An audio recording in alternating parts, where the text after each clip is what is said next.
नमस्ते, आप सबका हमारे चैनल में स्वागत है।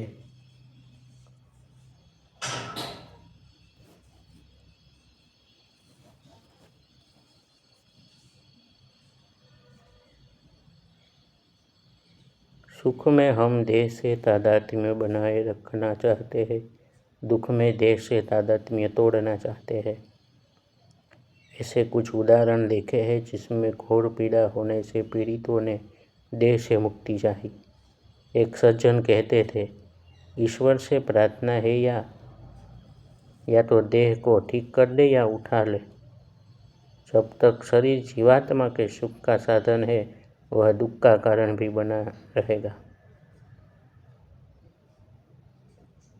इदम शरीरम, तुम अलग हो, शरीर अलग है।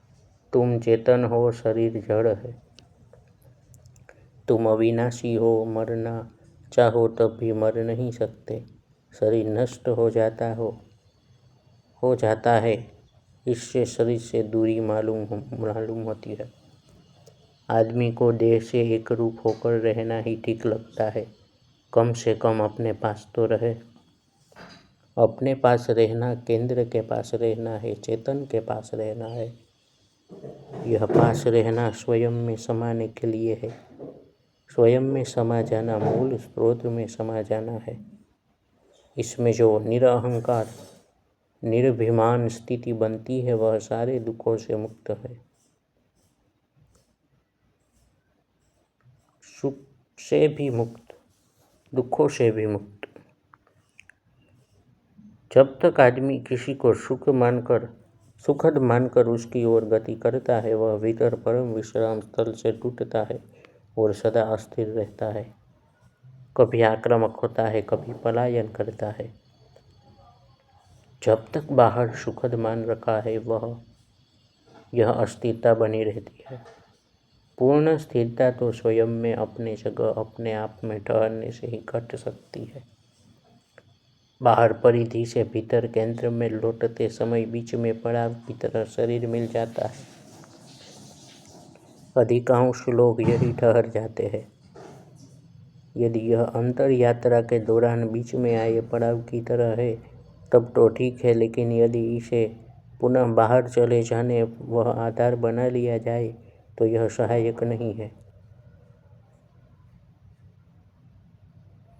बाहर चले जाने का आधार बना लिए तो यह सहायक नहीं है। फिर तो यह बड़ी बाधा है।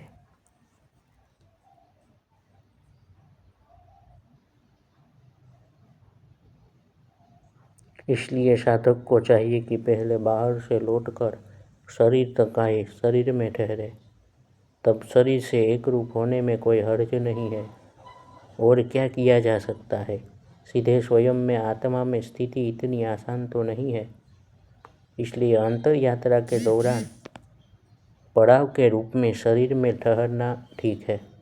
इसके लिए शारीरिक रूप से विश्राम पूर्ण होने का अभ्यास, रिलैक्सेशन प्रैक्टिस करना सही है। इस अभ्यास में भी बाधाएं बहुत है। मुख्य बाधा तो श्री कृष्ण राग द्वेष के वश में होना बताते ही है। दूसरा व्यक्ति, उसका अहंकार, उससे तुलना, उस पर निर्भरता, उससे राग, उससे द्वेष, ये सभी चीज़ें स्वदेह में ठहरने नहीं देती। अपने शरीर के साथ एक रूप होकर शरीर में ही ठहरे रहना या उसका अभ्यास करना साधक के लिए बड़ा चुनौतीपूर्ण है। विपश्यना साधना इसमें सहायक है, क्योंकि श्वास तथा देह संवेदना का निरीक्षण साधक को अपने पास ले आता है। यही भीतर आनंद स्वरूप केंद्र में स्थित होने में मदद करता है। इसकी ओर ध्यान न दिया जाए तो ध्यान बाहर किसी सुखद की तरफ रहता है।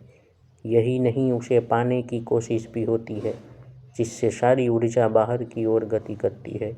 आग में घी डालने के समान वृत्तियाँ भी इसमें सहयोग करती है। वृत्तियों का आवेगात्मक रूप ठहरने की कोशिश में बाधा डालता है। किसी को भी देखे वह सदा जल्दी में है। चित्त बहुत व्यग्र आतुर है बाहर जाने के लिए, जहाँ सुखद की कल्पना कर रखी है। वहाँ भी वह भटकता रहता है, एक सुखद से दूसरे सुखद की ओर।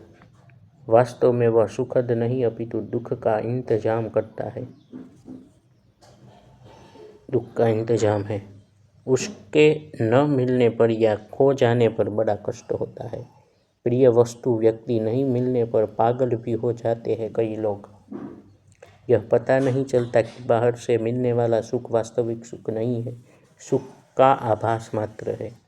वास्तविक सुख आभास मात्र नहीं है, उसके मूल की तलाश करने पर सतचित आनंद मिलेगा, जो परम सत्य है, जो सब जगह है, सबके हृदय में है।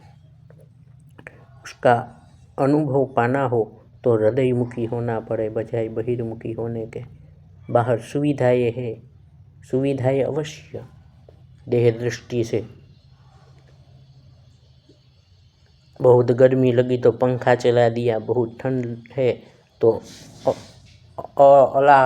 अलाव जला दिया, बहुत ठंड है तो अलाव जला दिया। यह सब कुछ स्वाभाविक है, प्राकृतिक है, इससे उलझने की जरूरत नहीं। सवाल सच्चे आधारभूत वास्तविक आध्यात्मिक सुख का है, जो स्वयं के रूप में अनुभव होता है। अंतर यात्रा इसी के लिए होती है, ऐसे लोग ही सच्चे स्वार्थी है। सुख के लिए बाहर की ओर दौड़ने वाला भी स्वार्थी है, मगर समझ रहित। समझदार स्वार्थी अंतर्यात्री बन जाता है। भीतर स्व में स्थित होने से जो आत्म सुख अनुभव होता है, वह समस्त बाहरी बंधनों से मुक्त कर देता है। इसके पहले बहिर्मुखता का अभ्यास दृढ़ होने से स्वमुखी होने का प्रयास करना पड़ता है। ऐसे में अंतर्मुखी लोगों का संग बहुत सहायक सिद्ध होता है। ऐसे लोग किसी आश्चर्य से कम नहीं होते। समय समय पर लोगों ने ऐसे महात्माओं से प्रश्न किया है कि इस दुखालय में आपके सुखी होने का क्या राज है? कोई राज नहीं है। वे सिर्फ स्वयं में स्थित है, बाहर की ओर कोई गति नहीं है। उनका संदेश सीधा साफ है, ठहरो ठहरो, रुको रुको। अगर आदमी भागता भी है तो बाहरी से नहीं भागता, अपनी वृत्तियों से दूर भागता है। इसके लिए संदेश है, भागो मत, जागो। स्वयं से दूर भागने से कोई समाधान नहीं होगा, बल्कि मुख्य समस्या भी बनी रहेगी। पूरे संसार में यह एक ही है। आदमी सतत स्वयं से दूर भाग रहा है।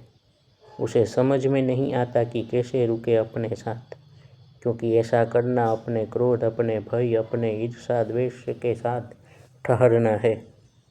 जब ये है तो इनसे भागने से कैसे काम चलेगा? ठहरने पर ही इन्हें देखा और समझा जा सकता है। जो इन्हें समझने में लगता है, उसका ध्यान बाहर से हट जाता है। स्वयं ही है सुखदायक या दुखदायक। बाहरी सुखद दुखद नकली है, आंतरिक सुखद दुखद वास्तविक है।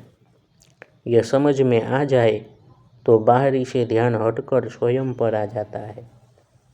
अब अपने सुख दुख के अनुरूप अनुभव के साथ रहना है, उसे समझना है, उससे दूर नहीं भाग जाना है। बिना विरोध या समर्थन के उसे देखने के लिए कहा जाता है। वस्तुतः यह सहयोग रहित अवलोकन है। हमारी कोशिश केवल देखने समझने की होती है, बिना सहयोग किए। जैसे चित्त में आतुरता है, व्यग्रता है, तो वह होगी ही। जो होता है वही हो सकता है, जो नहीं होता उसकी कल्पना करना व्यर्थ है। जैसे आदमी भविष्य की चिंता करता है, यह देखने जैसी बात है कि चिंता का अनुभव तो वर्तमान में हो रहा है, मगर उसकी कल्पना भविष्य को लेकर हो रही है। कल्पना हमेशा भविष्य से संबंधित होती है, अनुभव हमेशा वर्तमान में होता है। यही सूत्र है, इसे थामे रहना चाहिए। स्वयं को दृढ़ता से थामे रहिए। ये स्वयं को थामे रहना, स्वानुभव को ही थामे रहना है, अर्थात भविष्य में न जाना, कल्पनाओं में नहीं जाना। इससे आत्मस्थिति की अपनी जगह ठहरने की संभावना बनती है। अभ्यास होता है, जैसा श्री कृष्ण कहते हैं, अभ्यासेन तु कौन्तेय वैराग्येन च गुह्यते। वैराग्य मन के संदर्भ में है, ताकि मन भूत भविष्य में न रहे। अभ्यास वर्तमान में अस्तित्व बोध के साथ रहना है। महर्षि का यही कथन है, तुम वर्तमान में रहो, भविष्य खुद को संभाल लेगा। हमेशा वर्तमान ही होता है अनुभव रूप में, भविष्य हमेशा कल्पनाओं में होता है। हम भविष्य को महत्व देते हैं कि कभी सुख मिलेगा, वर्तमान की उपेक्षा करते हैं, कल्पनाओं में जीते हैं तथा अनुभव से बचते हैं क्योंकि उसके साथ क्लिष्ट वृत्तियाँ जुड़ी होती है।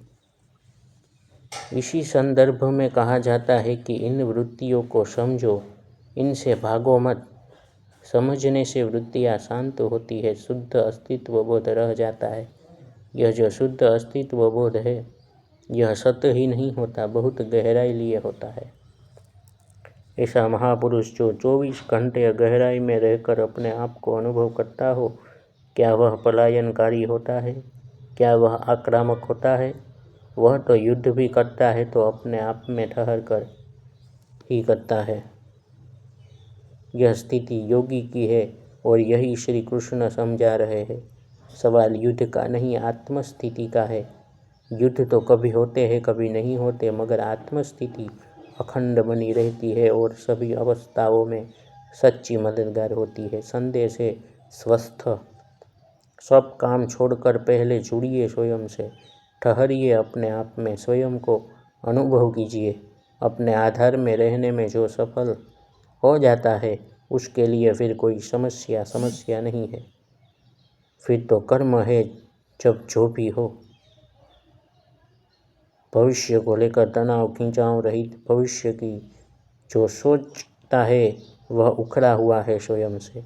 वर्तमान में स्वयं से जुड़े रहकर भविष्य संबंधी योजनाओं का विचार किया जा सकता है, मगर स्वयं से जुड़े रहना सतत बना रहता है। भविष्य का विचार वर्तमान से टूटकर करने वाला व्यक्ति अपने ही अहित करने वाला होता है, अपना ही अहित करने वाला होता है। पहले आधार मजबूती से थामना चाहिए और वह स्वयं है, कोई और नहीं। आज इतना ही।